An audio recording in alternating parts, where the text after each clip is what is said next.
As long as these aren't venomous spiders, we should be fine. You know, it was obviously very nice of you to think of me when you found this egg sac. I don't know if mailing it to my house was the best move, but I'm obviously very curious. I can tell you right now, this is not a normal egg. This is not like a gecko egg or a bird egg. I'm pretty sure that this is a mantis egg sac called an ooth. Ooth? If this really is a mantis egg sac, that means it's temperature sensitive. In the wild, a mantis will lay its eggs in late summer or fall. The mantises won't hatch in the winter when food is scarce and temperatures are too cold. Too cold, like our fridge, where I've been keeping the egg sac until I feel ready to let them hatch.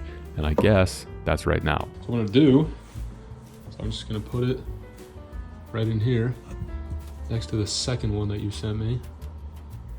Thanks a ton.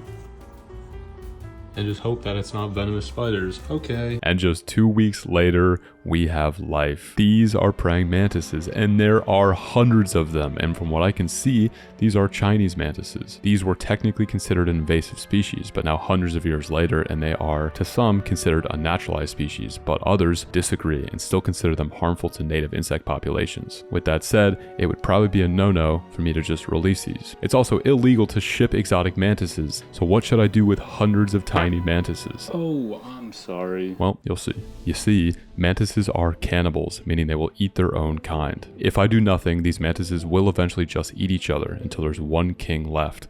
Or queen. The females are actually bigger. That would be kind of fun to watch, but that's also wasteful and unnecessary. I've got tons of other animals in my care, and oddly enough, these mantises will make great food. So today is Irwin's lucky day. Irwin is Diplodactylus galeatus, a nocturnal gecko from Australia. He loves eating anything that moves that he can fit in his mouth. And basically, there's almost nothing off limits. He does not care. So I'm gonna feed him these mantises. If this feels unnecessarily cruel, I want you to remember that a mantis in the wild has a very high chance of just being swallowed by a bird in the first hour of its life.